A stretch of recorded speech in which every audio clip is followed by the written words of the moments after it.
Hello, everyone. Welcome to Talent Without Pretense. I'm Gerald Gordon, co-founder of Reference Me. I've spent years watching companies make very expensive, preventable mistakes around how they hire and how they let people go. This show is where I sit down with leaders, HR leaders, CHROs, people executives who are actually in the room when those decisions get made.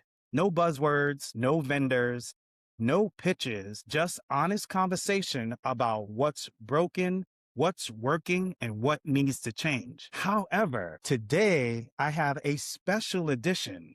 Today I got two guests together, which is a first for this show. Aieshah Saunders is a people relations leader at GoHealth Urgent Care. And alongside Dr. Hassan, she co-authored a new book called Catalyst for Care. It's built around leadership and talent retention in healthcare and in intellectual disability field specifically. But the principles underneath it apply anywhere in leadership where you're determined for people to stay and to understand the challenges in the business. Their core argument and the reason why I wanted them both together on this conversation is that when it comes down to retention and leadership, there are not many policies. Aieshah, Hassan, thanks for being here. And let's get into it. Thank you, Joe. Thanks for having us. All right, so I'm going to go through a handful of questions, but before we do that, why don't you tell us about yourself? So Aieshah, can you go first? Absolutely. Thanks again for having us. I am Aieshah Saunders. I have been in HR for 20 plus years. I am an HR practitioner.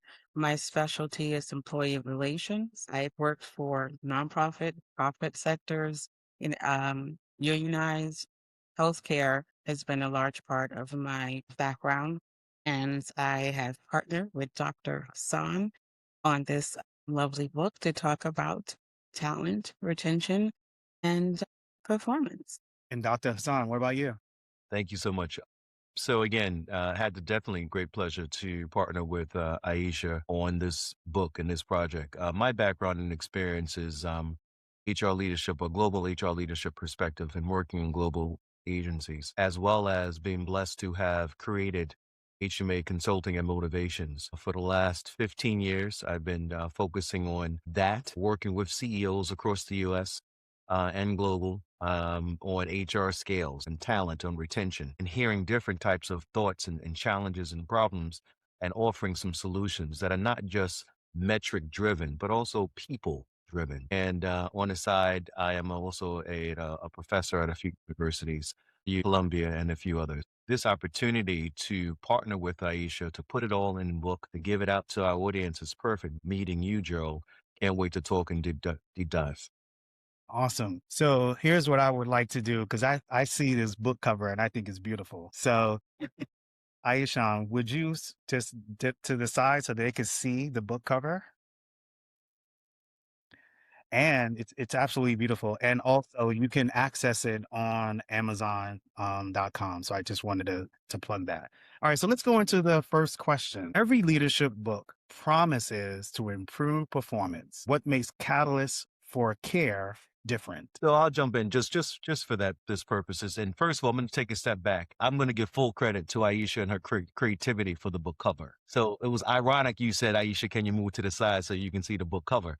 She actually was her brainchild with creating the book, but let me focus. So your question, when you talk a little bit about improving performance and what makes Catalyst for Care different, from my perspective, and Aieshah has her perspective as well. From my perspective, when people connect to purpose, this book gives practical leadership tools, real world tools, right? So I call it practitioner based responses and listening to all levels of employees as we created this book. So that's from my perspective. And from my perspective, when people see their work as an impact, whether it's with patients, customers, communities, accountability changes, right?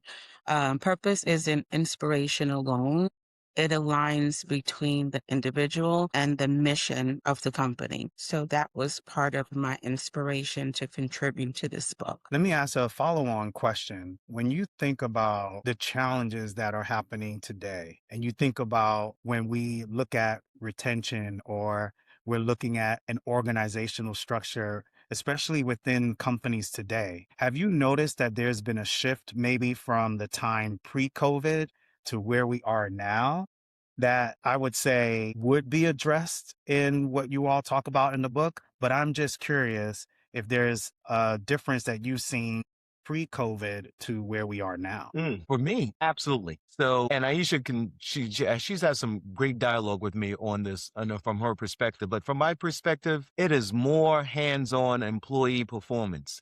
It is Mm, more trying to understand the mindset of why something is not being done. How can we measure when you're not in front of your computer? What are you doing? Do you have to work the strict 9 to 5 hours? How do we measure your success at home? More so now than ever before.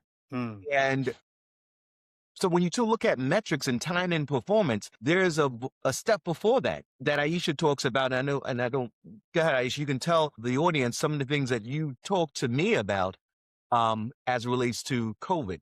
It's so ironic. We literally were having this conversation sometime last week. So, we focused on talent acquisition piece as well as the employee relations where, post COVID, you really have to be creative now from the talent perspective. I mean, there was a time and point where you would never think of texting a candidate, right? Now you have to text. Now you'd have to be creative as far as maybe education reimbursement. So what do we do? How do we advertise? Who do we connect with? How do we partner? How do we stand out and be best in class from a talent perspective? Then you have the employee, how do you get more creative and conduct employee engagement for team members to be able to retain that top talent. So it's not just about now you have attracted them, they're onboarded. Let's change the onboarding process. So we literally talked about all of those aspects just a couple of, I think it was last week, right, Dr. Hudson? It was last week. I mean, we can go on and on with this topic. Absolutely. Yeah, for sure. It's really changed how we work, right? Like even right now, we're on a video call. And we know that many companies had to put a budget in place that allowed employees to actually have equipment at home so that they can do these type of connections. So I just thought it would be pretty interesting because you're speaking from the healthcare perspective as well. And I know that COVID was just one of those things that really hit everybody by surprise, but we had to work through it in order to get to where we are today. So I just thought that would have been an interesting understanding from you too. All right. So, between the two of you, you bring experience from healthcare, banking, executive leadership, higher education, and employee relations. How did those careers come together to create this book? So my career has allowed me to lead organizations through growth, merger, workforce transformation, and cultural change. So across every industry, for me, I discovered that people commit basically to the leaders, right? They trust the organizations that they work for. However, it's more than just that. Joel, it's more than just that. It is, why are we doing so? What is rationale? What is the mindset? What is the emotional connection? Is the why. And that was my purpose and reaching out to Aieshah and working with Aieshah because she has that employee relations, behavioral understanding, psychology type understanding of employees. With that being said, because I am the person that will always ask you know, how employees will experience this. And what are you feeling? How did that make you feel? Dr. Hassan will cringe. But that lovely question, how did that make you feel? Right, that's important. Or you ask people, how do you feel? I think we post-COVID got away from that. How are you doing? How are you doing? And I think the power of listening has really faded. You know what I mean? And that's a huge thing, and leaders need to learn the power of listening.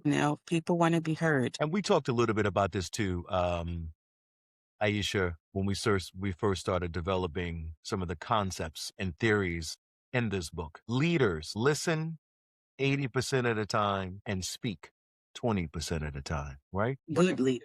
talking more than you're speaking, you're not listening at all. I guess biologically, right? We got two ears and one mouth. Stop it. So listen, girl, I'm full of quotes myself. One of my favorite people ever, Quincy Jones, he says, we have two ears just for that reason and one mouth. So Yeah. very important. Yeah. And I think even diving a little bit deeper into this, I wonder if people know how to listen. Because I think the same as when people come in for an interview, just because you've been on the other side of interviewing someone, that doesn't make you a great interviewer. Now, you No. may know what a good interview looks like, but that doesn't automatically translate to you being a great interviewee. So when I think about it from this perspective, I wonder if people need to be trained to learn how to listen in a way that's impactful Well, versus just assuming that they can do it because all their life they've been listening to things. listen to understand, not the intent to interject, right? Mm. Very, very important. So your question about how did our careers come together to create this book? I can, from my perspective, and it's always different sides of a story, right? So my career personally has led me through organizations, through growth, some mergers and workforce transformation. I've done some cultural change. As it relates to organizations around across different industries. So I discovered that people commit to leaders. They trust more than the organization they simply work for.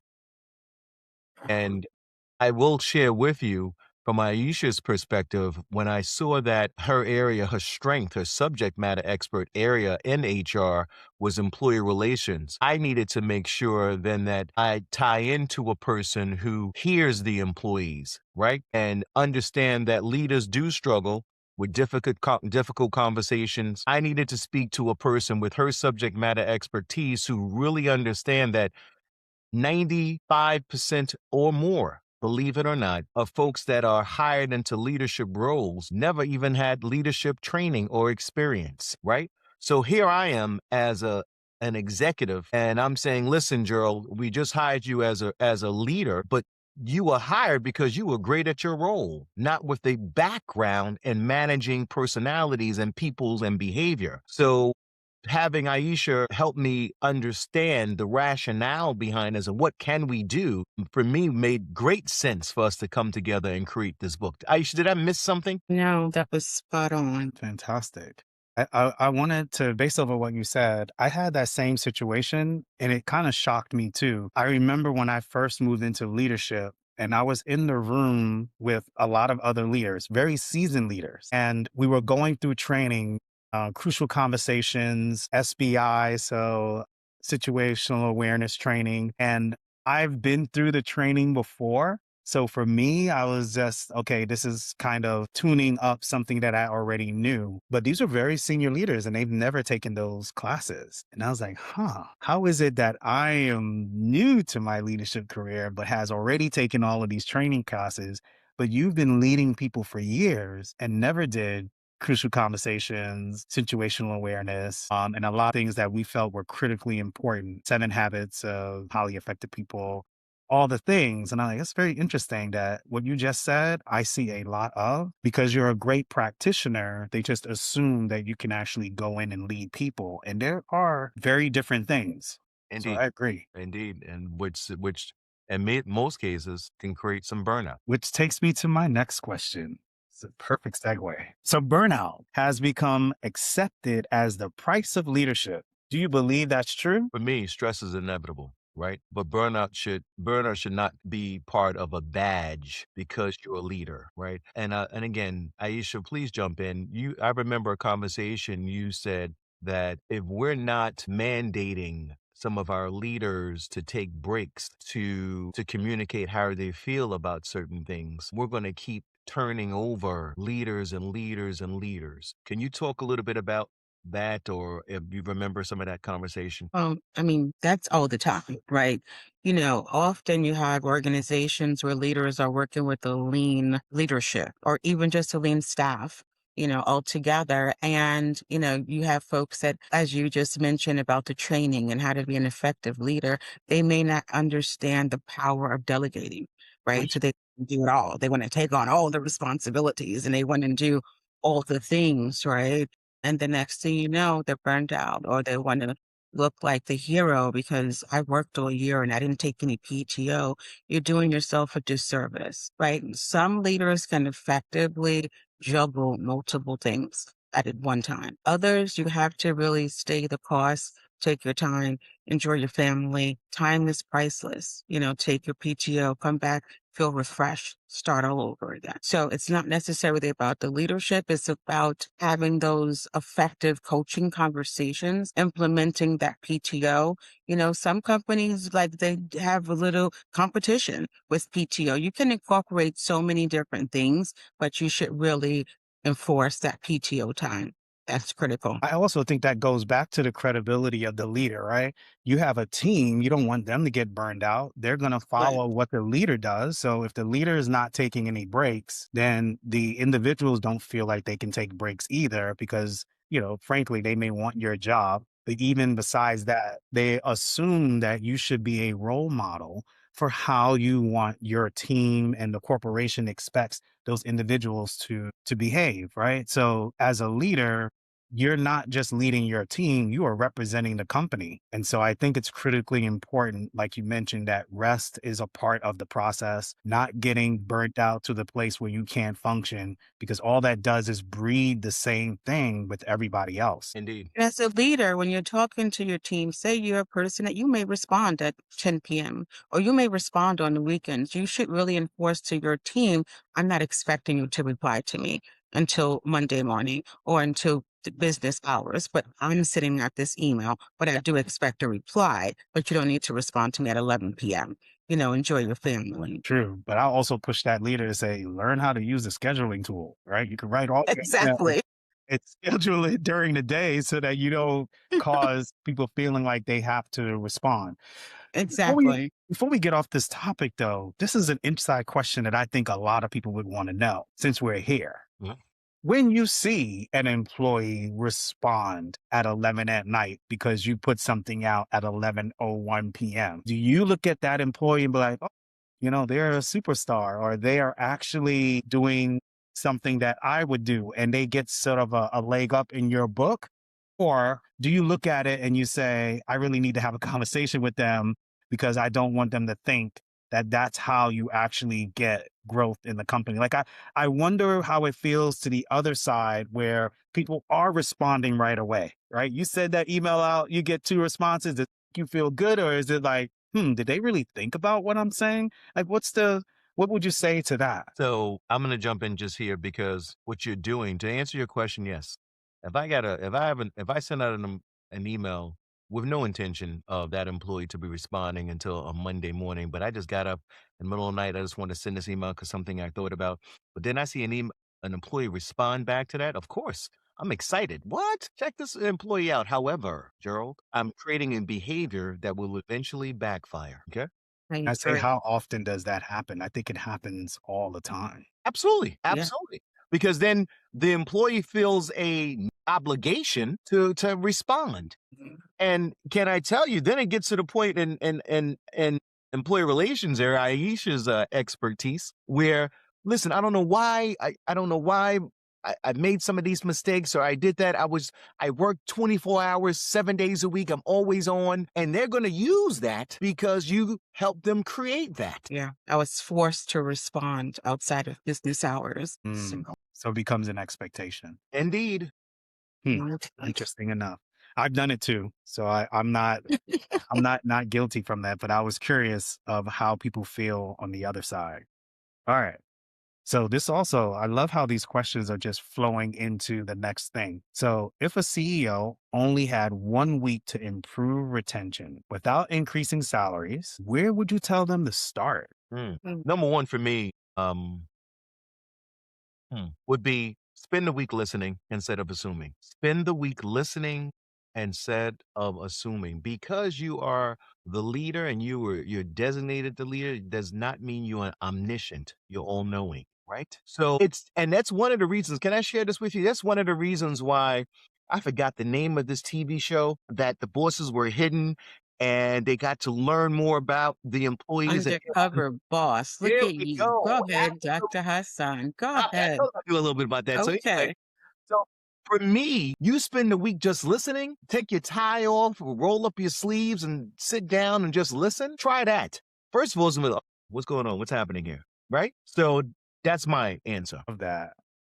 Back Aisha, if the you have power any. of listening. Back to the power of listening. And Okay. besides, after whatever you learn from listening, then you go and you analyze the data, right? Now you can compare. Let's do compare and contrast, right? Let's see like what I learned and I kind of focused on.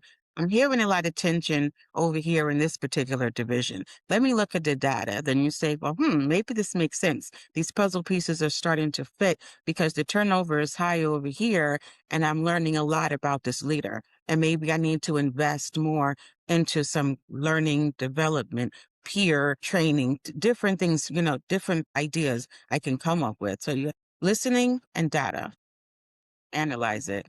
Indeed. And we talk a little bit about that too, Aisha. We talked a little bit about that too in one of the chapters in our book. When you talk a little bit about the data that you have should always have a narrative that is qualitative based off of your questions, right? So just because a certain department have a tremendous amount of turnover, more than other departments, okay, that's your data. Okay, you got those numbers. Where's the qualitative? Where's the narrative behind it? What questions were asked of every level of employee, right? Did you listen to it or you came in with some assumptions? Did you come in and ask them from a focus group perspective? Okay, this is some of the challenges. What do you guys believe we should be doing with this? Is it more professional development? Is it how your supervisors are speaking to you, right? What is the problem? Because again, it costs more to hire when you are currently, people are being let go or terminated. It's going to cost more to hire. Now, this is definitely my lane because I love talking about it, but I definitely wanted to pause to make sure that people are picking this up. This notion of slowing down to speed up, to actually take time to look at the data and analyze what's going on first before you jump in with solutions. We say this all the time as leaders, but we tend to throw it out the window when the pressure hits.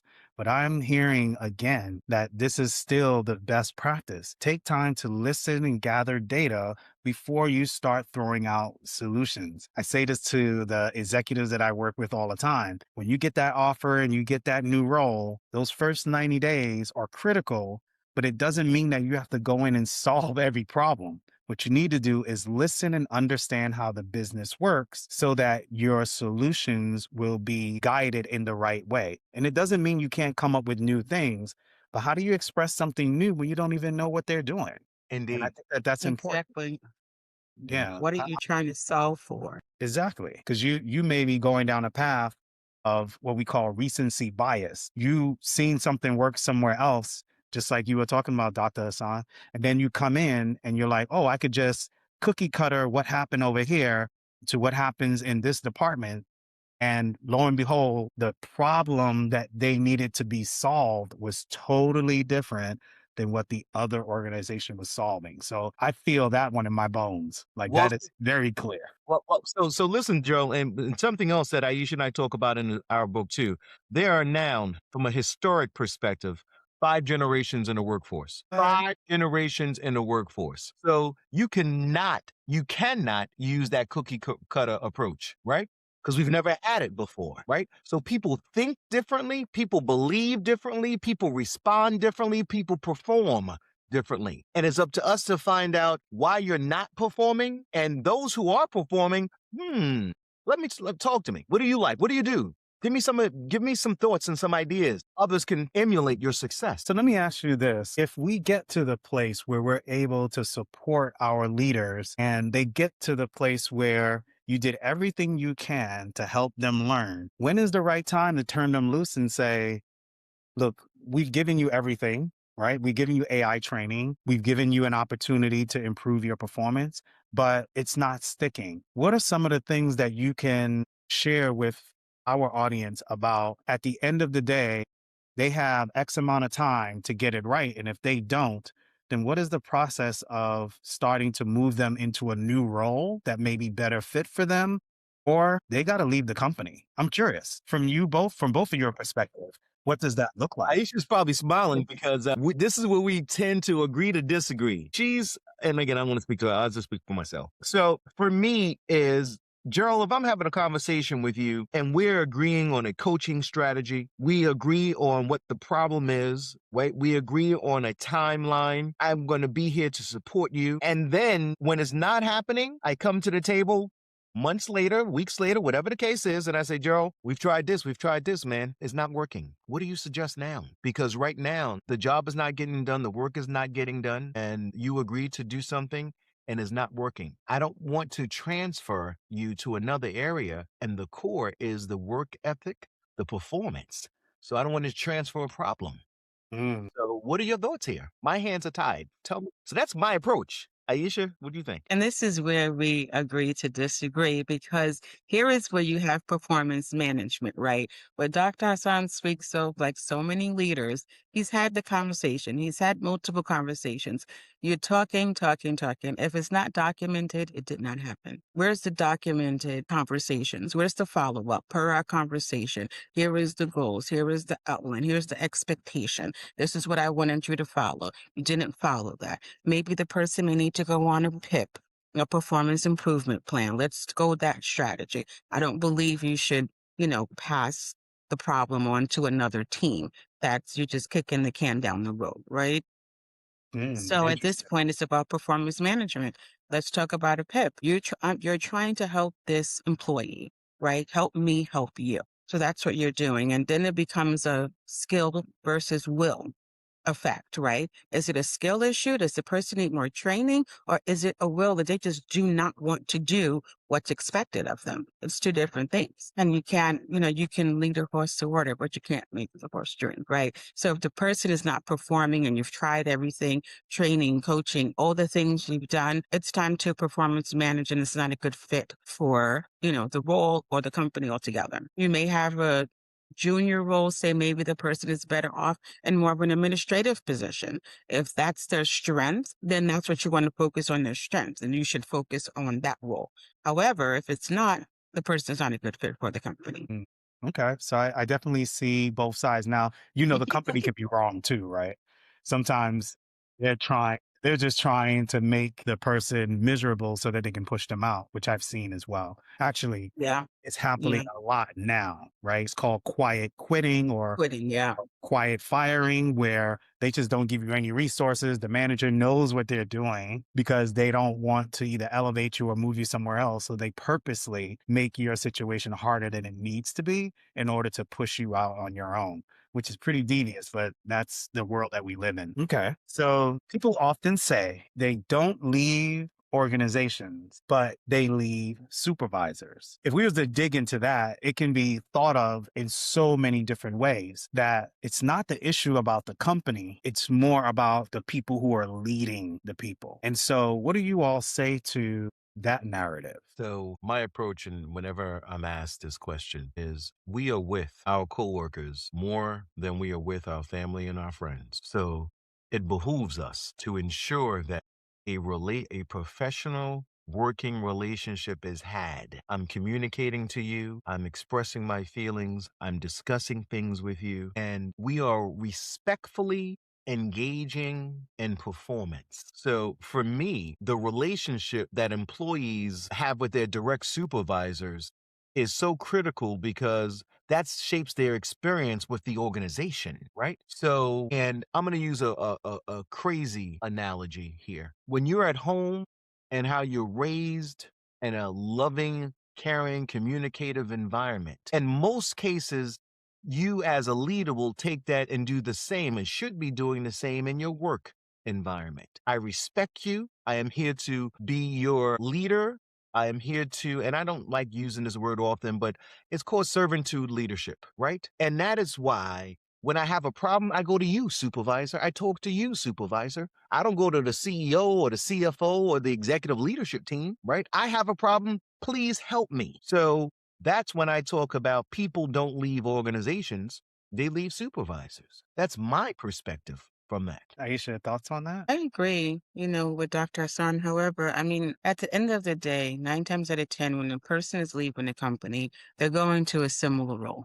It may be a pay increase, it may be better benefits, it may be a better title, but it's still a similar type of role. But why is that person leaving? Leadership, whether it's their direct leader or it's the senior leadership team they don't like, or the direction the company's going. Maybe there's no upward mobility, but it's usually based on that leadership, perspective. People do not feel valued, appreciated. How often is it someone leaves and now the current employee wants to counter? Why didn't you give the person the promotion or an increase before they have an offer from another company, right? So it's always about that. It boils down to leadership. You're leaving to go to a similar role, right? You're hoping something better, but sometimes the grass isn't always greener on the other side. But that's my perspective. And then just to piggyback on what you just said, one of the things which really drove sections of this book when it comes to retention, Gerald, was in the non-for-profit and most healthcare industry, it's not all about compensation. We're not talking about banking or the technology field, right? We're talking about non-for-profit when you have champagne taste for beer pockets. So you have to enjoy the vision and the mission. You have to enjoy what you do. You're not getting those quarterly bonuses, right? Right. I got something to work for. I'm just working for that money. You will have to deal with the challenges of not getting paid as much as other industries on day to day working overtime. And the IDD field is something called mandatory work. Sometimes you have to do things. You have to work certain hours when you have other things to do. Can you get us a understanding of what IDD means? I don't Yes, know. go ahead. I'm sorry. Intellectual developmental disabilities, right? When you're helping folks who, in most cases, really need help and cannot help themselves in growth, physical, mental, spiritual, right? Wheelchairs, intellectual developmental, right? So that's a field that you have to love what you do. So let's say I'm dealing with even and I won't harper too much. There are areas in IDD where there are behavioral folks that you deal with. Yeah. So you're dealing with that physical biting or spitting or whatever. And at the end of the day, you got a little pain or a bruise or something, right? Big pain or bruise, whatever. And you have to walk out of there knowing that my supervisor, Gerald, he had my back. You all right, Doc? You all right today? You had it hard with Michael today. You Yeah. good? Right? Not that's what you signed up for, right? You signed up for that, not that type of approach. Wow. Yeah, I Often can. do we see leaders that their team members, say in the setting that Dr. Hassan was just describing, they will, hey, I need someone to pick up the shift. Oh, yeah, sure. They are willing to do it for certain leaders without hesitation because they feel that leader has their back. Others that, nope, I'm not coming in. I can't, nope, I'm not even going to answer my phone. But when you have that leader that you respect and you know that they have your back, the team will go to bat for them. So we just want to pause here and help people understand this. When you get those no's and you don't feel like things are moving, you should check your relationship with your leader because sometimes their hands are tied, but a lot of times they don't trust you enough to be able to hold the candle. But if that employee trusts you and they feel that you have their back, they're more likely to go the extra mile to help you. And I've always lived by that as a leader. I wanted to be the type of leader that I will show up for them in the moments where they need the most. And not because I'm looking for a payback, but it's just the type of person that I am. And I always wanted my direct employees and people that associated with me to feel that I would always be there for them. So yeah, I 100% agree. And honestly, I've done it myself where I know I'll give 120% for this because I believe that I'm being supported by my leadership. That's 100%. Run through one or two more. This is kind of one of my favorite things, even though I know people are getting tired of hearing about it, but I am not going to let this go without having a conversation about this. So, artificial intelligence is transforming work. How do leaders balance technology and humanity? So, one of the things that we talked about when you talk a little bit about, especially technology within the last 4 years, Gerald, be it AI, be it anything that has replaced some of the human functions, for me, it is really taking a look at the human factor, right? Because AI is very good when you talk about getting something done immediate, getting something done fast, you still have to check most of the data and things that you get from AI. But I like to understand and tell leaders that technology should enhance leadership, right? Not replace it. The organization that I have worked with, I've shared with them that they thrive, they will thrive with a combined innovation and strong human relationships, right? So even in the non-for-profit space where we should be using more AI because we don't have the big bucks to hire these coaches, these consultants, right? You have to rely on AI with the human experience. I want it said a professional way. I want it done a professional way. I want it with data, and I want it directly from my employees, Mm, not a consultant, right? And AI has replaced a lot of that in agencies. mm, It's true, but AI can't coach a struggling leader, right? It can give some sort of advice, but that human touch, having that one-to-one conversation, having that, those coaching moments, AI can't really replace that. AI cannot repair a damaged relationship, right? AI can't build trust when you're working with in difficult leaders or in difficult workplace relationships. So I think we all should embrace AI, but that's what AI isn't going anywhere, so we should embrace it. Right. But it is a tool that can help you. This is another tool in your box, in your toolbox. So I think we all should embrace AI. However, you should use it wisely. And I hear you. And we've discussed it. We've discussed this in our book too. So let's take a look at when you're talking about using AI and replacing folks with it. I have said to many HR leaders, if you're working with an employee who is good in one area but not good in the area, let's use something specific.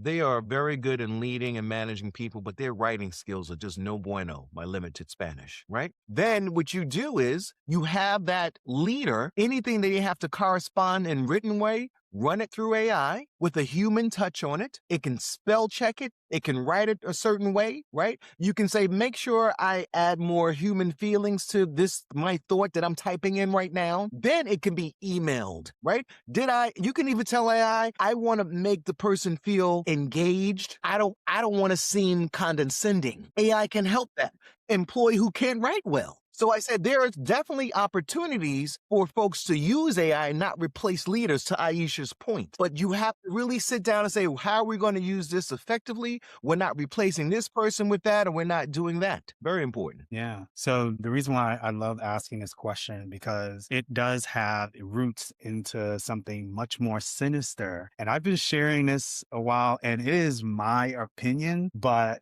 I do want to just put it out there because I think the more different opinions that people get, the better that we are in communicating, going back to that listening and That's right. understanding each other. Oh, wait, so let me, can I full stop you, my Innovate podcast, great guy. But you said it, we talked about that, right? Yeah. Different perspectives create synergy. Different perspectives create great relationships. You heard on this podcast 4 times, Aieshah said, but here's another thought. So again, we're not agreeing. Well said, Gerald. Yeah, absolutely. Right. And that's the thing I love about these conversations, is because it's okay to have a difference in opinion. But at the end of the day, we are willingly listening to each other. I almost said like we're willingly able to sit at a table and eat with each other, because that's a different experience. It's a human experience compared to a synthetic experience. So I was looking at a podcast, A Diary of a CEO by Stephen, I think his name is Barnett. And he had an expert on there. And her point about AI and what a lot of the larger companies are doing was really, really poignant on the fact that this is the only time in history, at least in history, the way that we see it, where technology was always designed to help us do things better. It was always designed for us to improve productivity. But everybody in the larger companies and the billions of dollars that they're spending to replace humans. They want artificial general intelligence because they can actually have they can have less humans involved so that the system does these things. And Stephen asked an interesting question. He said, well, why is that? Why is the behavior this way? Because you could definitely use those dollars to find a cure for cancer or a cure for more types of cancer using AI. Why is the money being pushed into climate change? Why is the money not being pushed into areas in which we can extend the capabilities of humans versus trying to replace them? I was like, ooh, very good question. And her response was this. She said, anytime you have a society where you have minority and you have majority, what happens is the minority always wants to stay in power. So they see that minorities are going to the polls, minorities are taking up more seats, minorities are engaging and getting higher education and starting to own their own business, all these things that are actually putting a challenge on the minority. And when that challenge comes to the minority, they're trying to figure out a way how they can always stay on top. It's called imperial design. Like, I have to be on top and have all the control. So now, if you look at it from that lens, it would make sense, because the more money I have, the better robot I'll have. The more money I have, the better systems I have in place that'll allow me to have more control. Best explanation I've ever heard when it comes to looking at that class system again, where you have the rich and the poor and there's no middle class. So her view, and it's starting to make sense to me, and I could get beat up on this, but her view is the majority that have the most wealth are always trying to find ways where they can stay and keep their wealth. So if they come up with a system that doesn't need humans and all you need to do is pump more money into it, it will separate us again, because only the very top can afford to have these type of systems over the majority of the people who won't. And I was like, whoa, that's really powerful. So curious, does that ring true for you? Is that just conspiracy theory talking? Like, what do you think about these concepts? Interesting. So, and Aisha talked a little bit about this, and I'm going to build off of this in a second, but specifically to you, I want to step back and then go forward. AI cannot replace empathy, coaching, or trust. In fact, when you talk about the latter, trust, we don't even trust AI recently, right? When you take a look at these AI generated images, AI generated correspondence, AI generated anything, there is an erosion of trust that's starting to permeate out there, right? So that's number one. Number two, and this is what I really want to deal with what you do, what you're talking about.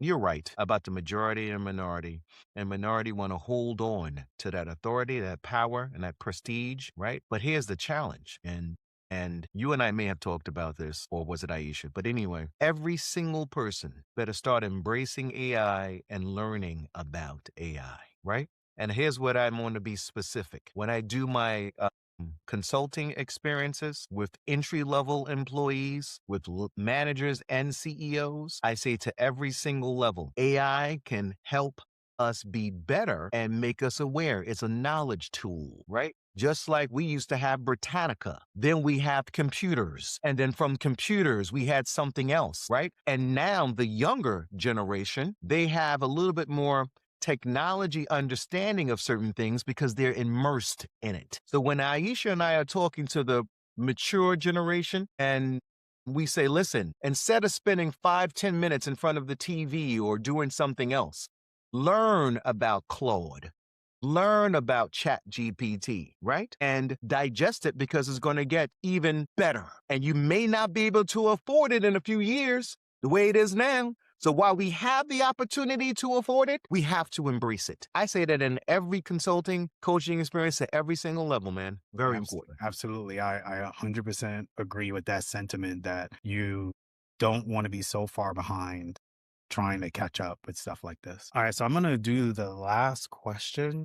But before I really jump into that, I want to thank you all. This has been an inviting conversation. I'm super excited for your book, Catalyst for Change. I know that people who read it would be able to come away with some things that they can do differently than probably what they're used to doing, because it all is about a mindset shift about how you can do things better. And I just think your book was created at the right time to help people understand that it doesn't always have to be the way that it's always been. And I love that. So I want to jump in. Because in your mind, you're good because you're a leader. So it's catalyst for care that produces change. You said catalyst for change. We should change it. Catalyst for care. I keep saying catalyst for change, catalyst for care. But this is what's happening, right? It is catalyst for care that produces change, right? Change. Yeah. Right? So that's good. I like that. That is pretty interesting. Yeah, I think I said that a couple of times. That's The all right. It's catalyst, okay. Catalyst for care catalyst produces for care. change. Got it. Yeah. All right. So let's do the last question and then we'll wrap this up. 5 years from now, someone finishes reading Catalyst for Care. What do you hope has changed as a result of your book being consumed? And we should just put it out there, consumed by educational systems, consumed by leadership teams, consumed by leaders, and consumed by individuals. So we just put it out there that it will get consumed by everybody and even become a coaching tool for some companies. What do you expect to happen within 5 years? For me, it's interesting because that sounds similar to a great behavioral interview question about what do you see yourself in 5 years? Yes. I like that. I like it, Gerald. So for me, in 5 years, when someone reads this book, I'm really looking and hoping that leaders become known not only for achieving results, but for developing people, right? And that legacy then lasts, right? I want you to develop people. I've said this many, many, many times, and mentoring folks, coaching folks, that success is about how you develop others. Successful leaders, Gerald, when they have a department of performers, you can tell their success is other departments, other areas want to steal their employees, right? That's a great leader, right? When someone leaves you a better employee, they communicate better, they're more professional, they're more engaging, and you've taught them some of those things. That's what I want in 5 years, this book to have made that impression on. I love that. For me, I hope any HR professional that has read the book, they have become a strategic advisor instead of being a reactive problem solver. I want managers to become coaches instead of supervisors. Employees, finish each day feeling like, wow, I left this job. I like this job. I'm respected. I feel supported. I feel valued. When people feel cared for, organizations perform better. So that's what I will want. And I also like to piggyback off of Dr. Hassan's statement. I want people to not just read the book and look at it from a workplace. Some of these skills are transferable that you can build on your own personal life, your personal relationships, whether you're married, you're dating, whatever it is. Those skills are transferable. And as a parent, you're a leader, right? You're leading this child. You're helping to develop them. So I want people to really read the book and it resonate with them, whether it's professional, personal, or just to give advice to someone else. That's fantastic and definitely worth the cause. So thank you for joining Talent Without Pretense. If you want to get access to Aishan and Dr. Hassan, their information will be in the show notes. And if you want to get access to me, interested in being on the podcast, or you want to allow my company to help you support employees who have been laid off, we have a full service outplacement process that helps our executives get hired after they have to make these transitions. We have a whole bunch of other tools that we use to also help with talent acquisition. So if you're interested in any of those things, go out to referenceme.ai and book a call. This has been fantastic. Thank you so very much for coming. I'm sure that we're going to continue to do more things in the future. But as of right now, we are signing off. Have a great day, everyone.